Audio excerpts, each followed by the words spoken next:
नमस्कार मित्रांनो, मी भूषण म्हात्रे आणि मी सध्या भारतातील 12 ज्योतिर्लिंगांपैकी 8वं ज्योतिर्लिंग असणाऱ्या त्र्यंबकेश्वर मंदिरामध्ये. आजच्या व्हिडिओमध्ये आपण त्र्यंबकेश्वर मंदिराचं दर्शन करणार आहोत.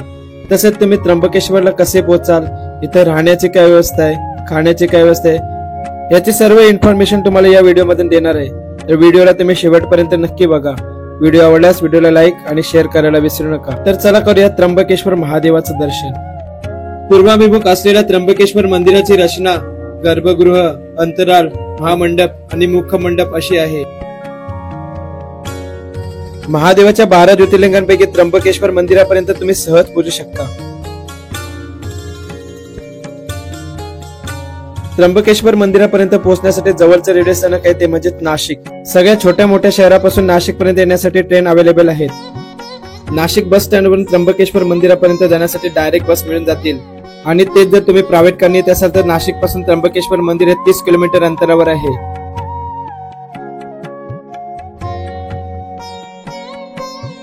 नाशिक मध्ये पोहोचल्यावर तुम्हाला पार्किंगसाठी 100 रुपये द्यावे लागतील.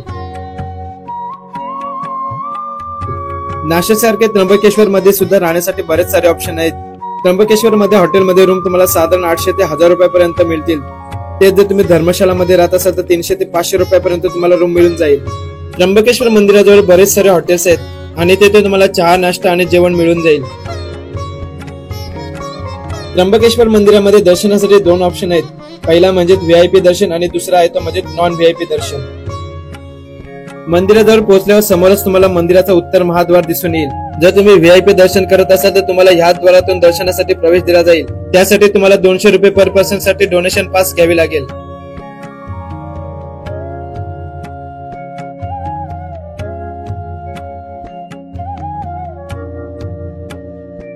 ते जर तुम्ही नॉन व्हीआयपी दर्शनासाठी जात असाल तर तुम्हाला रांगेत उभे राहून दर्शन करावे लागेल.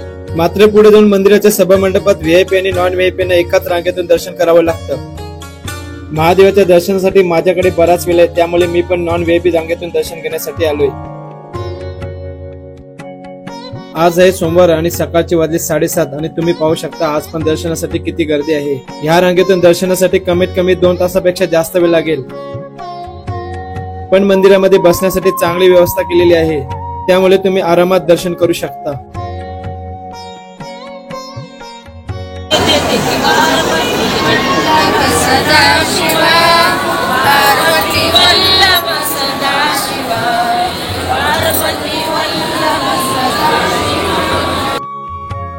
रांगेत असताना समोर टीव्ही स्क्रीनवर लाईव्ह मंदिराच्या गर्भगृहाचं दर्शन सुद्धा करायला मिळतं.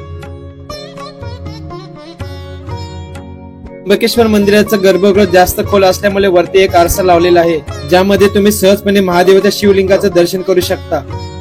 मंदिराच्या पहिल्या सभा मंडपात पोहोचल्यावर महादेवाचं वाहन असलेल्या नंदीचं दर्शन करता येतं.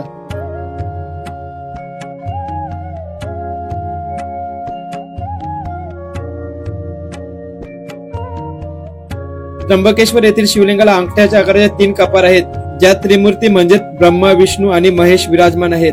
या शिवलिंगातून गोदावरीचा प्रवाह सातत्याने वाहत असतो. या मंदिराची विशेषता अशी आहे की ज्योतिर्लिंगावर त्रिकाल पूजा केली जाते, जी स्थानिक माहितीप्रमाणे 350 वर्षापासून चालू आहे आणि ही 12 ज्योतिर्लिंगांपैकी केवळ त्र्यंबकेश्वर मंदिरातच होते. पौराणिक संदर्भानुसार असे सांगितले जाते की ब्रह्मदेवाने येथे एका पर्वतावर श्री महादेवांना प्रसन्न करण्यासाठी तप केले होते, जे पुढील काळात ब्रह्मगिरी पर्वत नावाने विख्यात झाले. गो हत्या पातकापासून मुक्तता मिळण्यासाठी गौतम ऋषींनी या पर्वतावर कठोर तपस्या केली होती आणि महादेवांना प्रसन्न केले होते. आणि गौतम ऋषींच्या विनंतीवरून महादेव त्रिमूर्ती होऊन ज्योतिर्लिंग स्वरूपात विराजमान झाले. तेव्हापासून हे स्थान त्र्यंबकेश्वर म्हणून ओळखले जाऊ लागले. नानासाहेब पेशवे यांनी 1755 ते 1786 या कालावधीत नागर स्थापत्य शैलीत त्र्यंबकेश्वर मंदिराचे नव्याने बांधकाम केले. मंदिराच्या कळसावर 5 सुवर्ण कलश असून ध्वजा पंचधातूची आहे. या मंदिरावरील कलश आणि ध्वजा आप्पासाहेब विचूरकरांनी अर्पण केली आहे. पुराणात उल्लेखानुसार या स्थळांचा गौतम ऋषी, गोरखनाथ आणि संत ज्ञानेश्वरांचा संबंध आला होता. इतिहासात सुरत मोहिमेच्या वेळी छत्रपती शिवाजी महाराजांनी या मंदिरात पूजा केल्याचा उल्लेख सुद्धा आढळतो. त्र्यंबकेश्वर मंदिराचं दर्शन करून आल्यानंतर मंदिर परिसरात अजून एक शिवलिंग पाहायला मिळेल, जे की मुख्य मंदिरातील शिवलिंगासारखं बनवलेलं आहे. यामध्ये सुद्धा अंगठ्याच्या आकाराच्या 3 कपार आहेत, जशा मुख्य शिवलिंगामध्ये आहेत.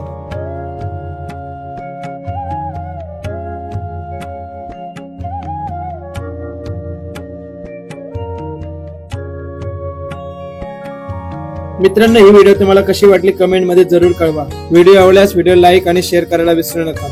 लवकरच भेटू एका नवीन व्हिडिओ मध्ये. तोपर्यंत जय हिंद, जय महाराष्ट्र, जय जिजाऊ, जय शिवराय. बोला हर हर महादेव.